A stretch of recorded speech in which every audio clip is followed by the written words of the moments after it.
Bom dia a todos. Inicialmente, gostaria de agradecer essa oportunidade de participar desse projeto Aulão Brasil, que está contribuindo um pouco com a formação dos nossos alunos, ok?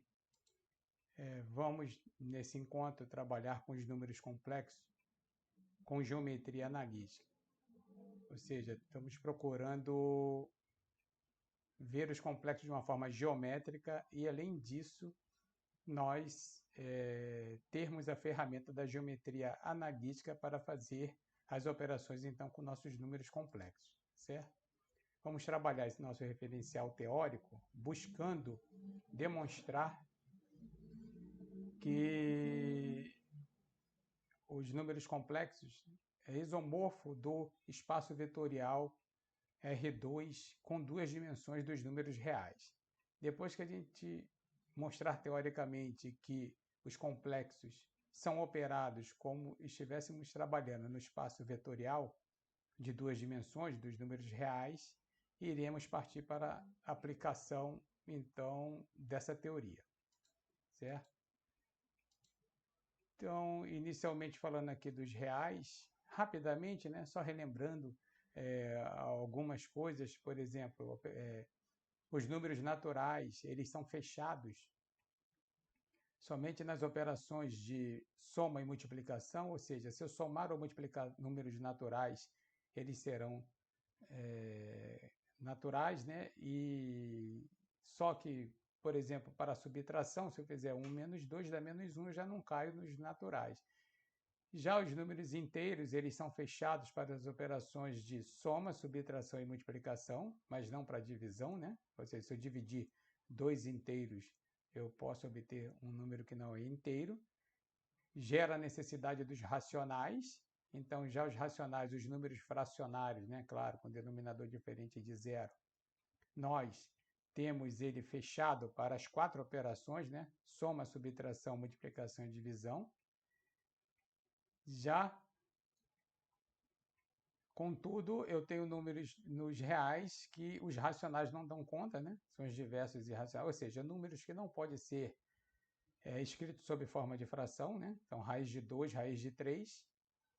E os reais ainda, quando a gente expande as operações, a gente vai para a radiciação, nós temos um problema que se nós fizermos raiz quadrada, por exemplo, de números negativos, nós não cairemos dentro dos reais, né? Então ele não ficaria fechado para a radiciação, né? Gerando aí todo um campo numérico, né? E a gente vai ver especificamente os complexos, tá certo? Já o espaço vetorial de duas dimensões, né? Ou seja, o R2 munidos com operações de somar e multiplicar, ele é um corpo. Não vou entrar em maiores detalhes que seja um corpo agora, mas só lembrando que nesse espaço nós temos o plano cartesiano e tratamos dos pontos e vetores, não é isso? Então, vou começar a falar agora dos reais, mas especificamente do espaço vetorial real com duas dimensões, para a gente ver que ele se comporta exatamente como os complexos, ou seja, as operações que eu vou fazer nesse espaço vetorial, nós vamos fazer no número complexo, tá? Definidas as operações como, tenho a soma, né? Então, se eu tenho um vetor, né, um ponto AB somado com outro CD, basta eu somar as suas coordenadas. A multiplicação por um escalar, então se eu tiver um escalar multiplicando o meu ponto, o meu vetor, eu multiplico as coordenadas. Tem o elemento neutro da soma, ou seja, se eu tenho um ponto somado com um ponto de coordenada 0, 0, eu mantenho o ponto. E 1, 0 com o elemento neutro na multiplicação por um escalar. Então, se eu pegar um escalar, multiplicar pelo vetor 1, 0, eu vou dar no mesmo escalar. Sendo que aqui nesse espaço que nós estamos trabalhando com os reais, a multiplicação dos vetores se dá dessa forma, né? Então, se eu pegar AB multiplicado por CD, na verdade eu tenho um escalar, eu não teria um novo vetor. Relembrando vocês, né, lá da geometria analítica, então, se eu pego, por exemplo, né, 1, 0 e multiplico por 0, 1, eu dou o escalar 0, e além do mais, esses vetores são perpendiculares, porque o produto vetorial, né, nós temos o cosseno envolvido, e para que ele seja 0, o θ tem que ser 90 graus. Aqui está a representação geométrica do que estamos falando, aqui nesse espaço, né? Repare, real e real, nossos eixos, estamos no plano cartesiano. Então, se eu pego A, B, né, esses vetores, se eu somo, repare que eu só somei suas coordenadas, como está na nossa teoria, né? Aqui é multiplicação por um escalar, então quando a gente vê o 1, na verdade é 1 vezes 1, 0, é isso? E a multiplicação aqui de I por W, né? Peguei o 1, 0 e o 0, 1 e a gente vê que dá o próprio 0, tá certo?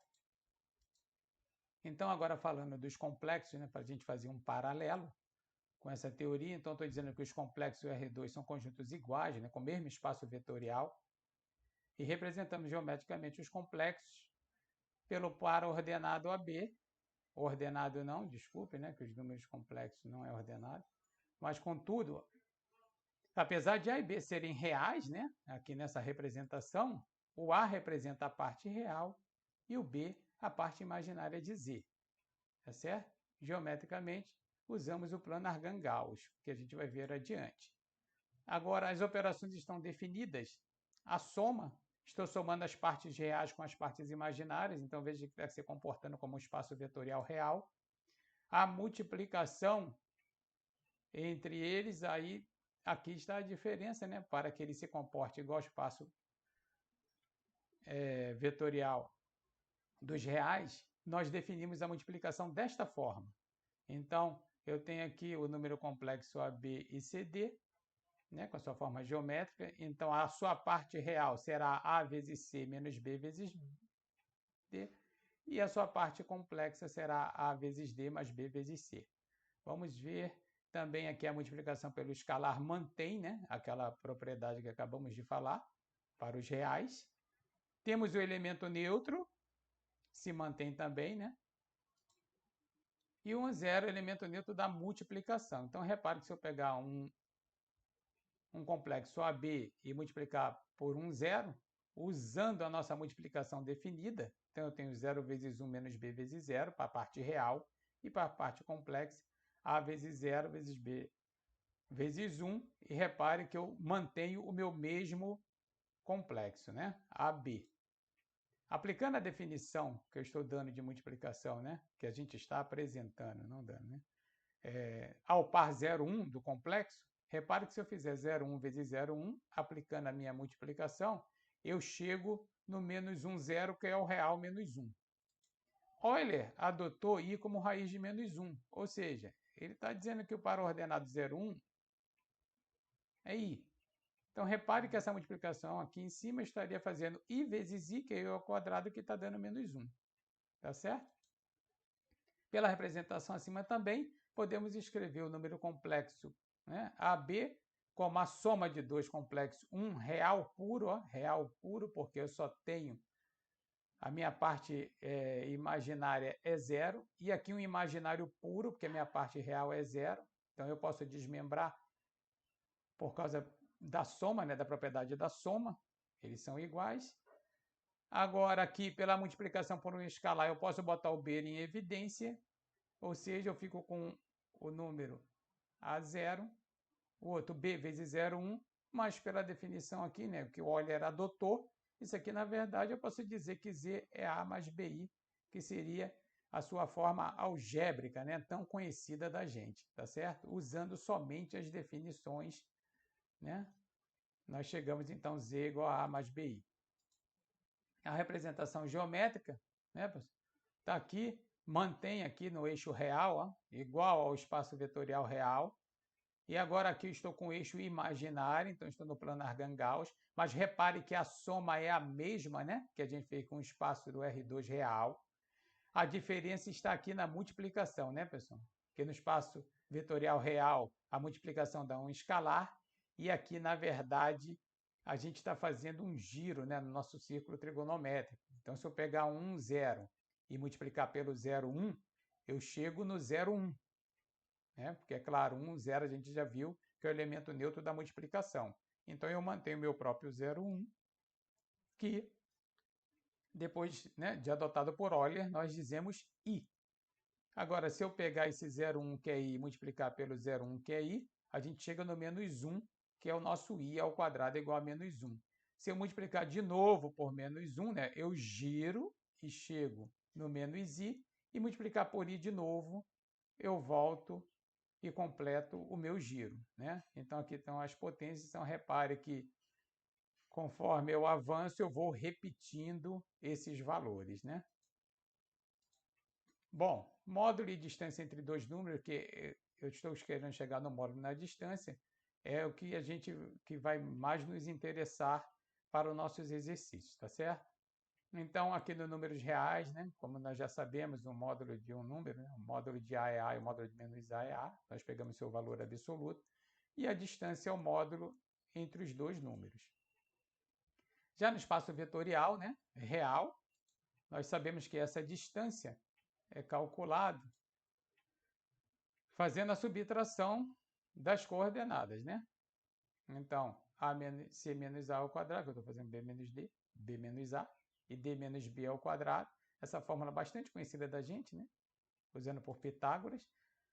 Agora, como a gente está dizendo que o complexo se comporta como um espaço vetorial real, nós podemos aplicar também ao número complexo AB. Então, esse módulo, na verdade, é a distância do afixo de Z até a origem, né? Então, e a sua forma geométrica a gente já falou anteriormente. Aqui, uma representação do que nós estamos falando, né? Aqui sua forma em cima, forma geométrica, embaixo algébrica, mas o que nós estamos calculando, né? Como a gente já sabemos lá do espaço vetorial real, estamos fazendo da mesma forma, né? A única diferença é que aqui o eixo é imaginário e não real, tá certo? E o que acontece? Vamos já, em vez de botar AB, vamos trabalhar com x, y, para nós nos relacionarmos mais fácil com a geometria analítica, tá certo? E generalizando, então estamos vendo o quê? Que quando fazemos um módulo do número complexo, na verdade nós estamos criando um lugar geométrico, né? Uma circunferência no centro 0, 0 do meu plano Argand-Gauss, com um raio sendo o módulo de Z. Em particular, se o módulo de Z for igual a 1, nós caímos no círculo trigonométrico e fazemos as operações que fazemos como se fosse o nosso círculo trigonométrico, assim, por dizer, com os números reais. Só que agora aqui, nosso eixo Y é o imaginário, né? Repare que θ nós chamamos de argumento de Z, ou seja, o argumento de Z é o ângulo da reta suporte que contém Z, fazendo com o eixo real, a gente, como no círculo trigonométrico, seguimos o sentido anti-horário, né? Então, aqui temos o argumento de Z, marcado, né, do eixo real sentido anti-horário do círculo. E aqui nós sabemos, então, como é o módulo de Z cosseno θ, módulo de Z seno θ, e aqui é só a representação, então, geométrica, que vai virar trigonométrica, que não entraremos em detalhes agora, tá certo, pessoal? Então, finalizando, a gente está querendo dizer o quê? Que os números complexos, quando tratado o seu módulo, pode gerar diversos lugares geométricos, tá? Que é o conjunto de pontos de um plano que goza de uma determinada propriedade. E é aí que vai ter uma quantidade grande de exercícios que pode ser explorado com esse fato do módulo de um número complexo. Estou colocando aqui essa figura até um pouco carregada, mas procurando concentrar, só para vocês verem que se a gente pega aquele mais simples, né? Um número complexo x mais y, e eu digo que o módulo é igual a 5, na verdade eu estou tendo uma circunferência, né, pessoal? De centro 0, 0 e raio círculo. Essa vermelha, né?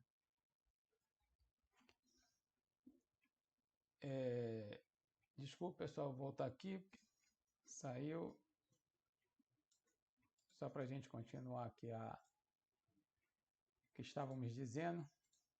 Então, eu posso também ter esse número complexo, né? X mais 1, Y mais 1. Então, na verdade, também é uma circunferência, só que agora o centro da circunferência está deslocado para menos 1, menos 1. Agora, repare que eu posso gerar outras figuras, né, que não sejam tão conhecidas, como esse número complexo aqui embaixo, que está gerando esta figura, ó, que não é uma circunferência. Então, eu só queria mostrar com vocês que esses módulos de números complexos geram lugares geométricos de diversas formas, tá? O mais comum de ser explorado nas provas é ele gerando uma circunferência, tá certo? Então vamos ver as possíveis aplicações dessa teoria com 3 exercícios, um do ITA, um do IME e outro que eu criei para explorar outra forma de lugar geométrico sem ser uma circunferência. Então, o primeiro exercício é esse aqui, do ITA. Seja A e K constantes reais, sendo A maior do que zero e K entre 0 e 1, determine todos os números complexos Z que satisfazem a relação módulo de Z menos AI menor ou igual a A vezes K. Qual é o de menor argumento? Então, pela teoria, repare, vamos trabalhar agora, operar os números complexos como espaço vetorial de 2 dimensões reais, ou seja, tudo que aprendemos para geometria analítica, iremos aplicar aqui para trabalhar com este módulo. Inicialmente, o Z generalizado, né, é um x mais y,i. Substituindo, nós chegamos, então, a essa desigualdade, que, na verdade, representa um círculo, né, a área de um círculo de centro 0 e A, e o raio A vezes K. Então, está aqui, botei um caso particular, né, pessoal, chamando o A de 2 e o A vezes K de 1. Então, só para vocês verem, então, é esse círculo, a área desse círculo, né, que está sendo representado. Então, o que ele está pedindo é qual Z, né, que está nesse círculo e que tem o menor argumento. Então, lembre-se que o argumento vem do eixo real, né? E o número complexo vai girando no sentido anti-horário. Quando tocar, ou seja, quando tangenciar, é o número que eu estou procurando. Então, na verdade, eu estou querendo o quê? O x desse número, que nada mais é do que a altura desse triângulo retângulo, né? AZC, e eu quero o y desse número complexo, que nada mais é do que a projeção do cateto AC. Então, visualizado com um caso particular, vamos resolver ele de forma genérica, né? Como está no exercício. Então, já mostrei para vocês que o Z procurado, né, é justamente quando o meu argumento, né, a reta suporte que contém meu Z, vai tangenciar esse meu círculo. Então, como eu já disse anteriormente, a gente forma o triângulo AZC, retângulo, né, aqui em Z, e o que eu estou procurando, então, é a altura em relação à hipotenusa e a projeção do cateto AZ. Aplicando Pitágoras, eu já encontro o AZ, né, pessoal? Então, aplicando Pitágoras no triângulo, repare que o ZC é o raio, né, que é o AK. O AC é a hipotenusa, que é o próprio A, né, a coordenada imaginária do número complexo C. E eu quero AC, outro cateto, então apliquei Pitágoras, achei o AZ, desculpa, o AZ. Então, usando agora relações de métrica no triângulo, eu vou encontrar primeiro aqui o x. Então, eu fiz a altura vezes a hipotenusa é cateto vezes cateto, substituí os valores e achei o meu x.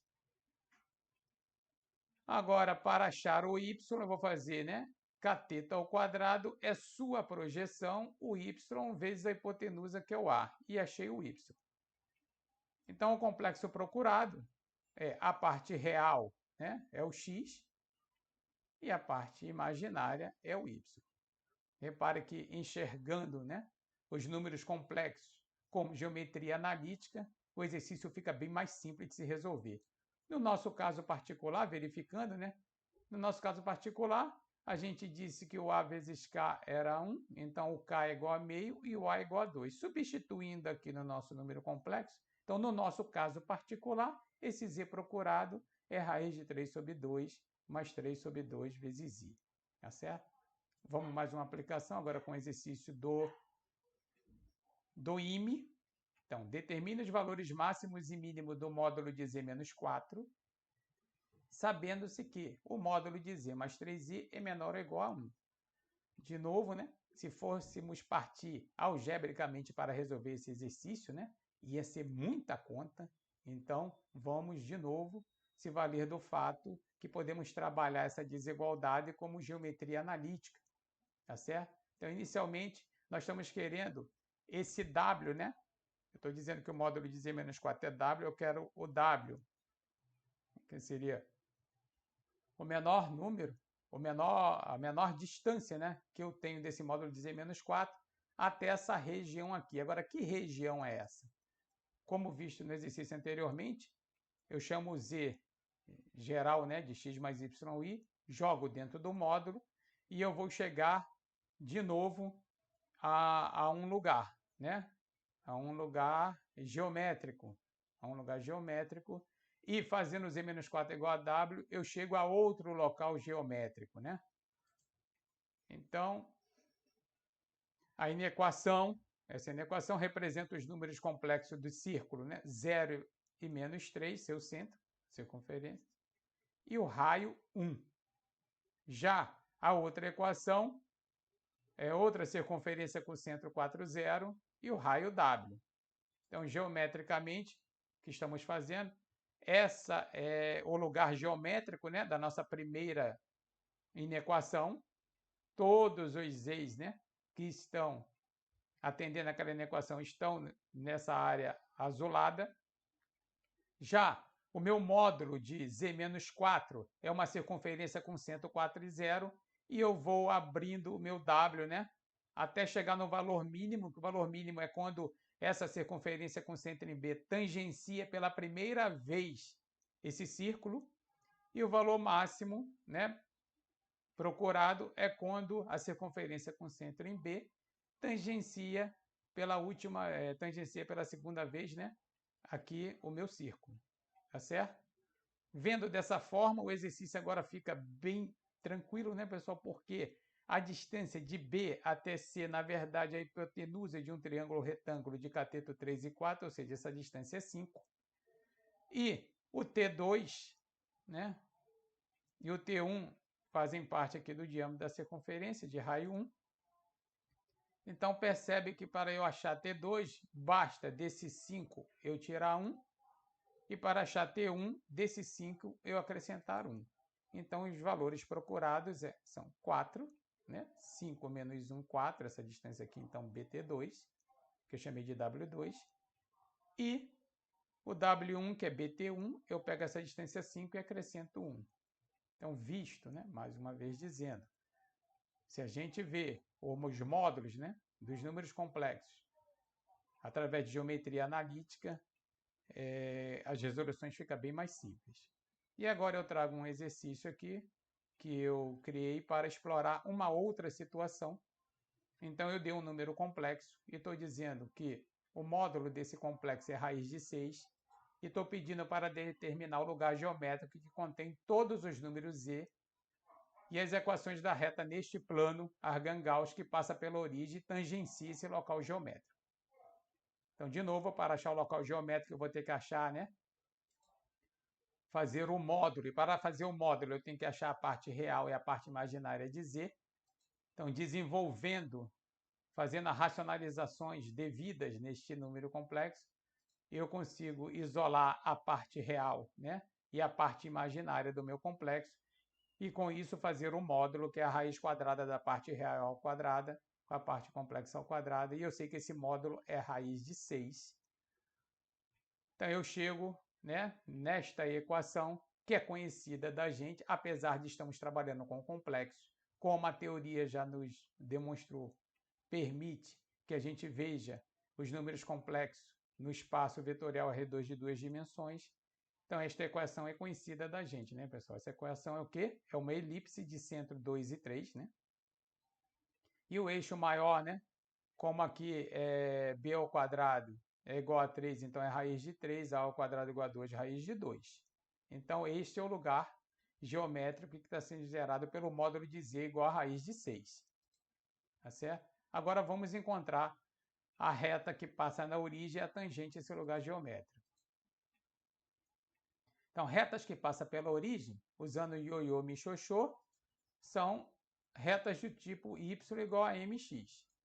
Então, aqui está a visualização do que nós estamos procurando, repare, real e imaginário, mas como já dissemos diversas vezes, vamos trabalhar como geometria analítica, né?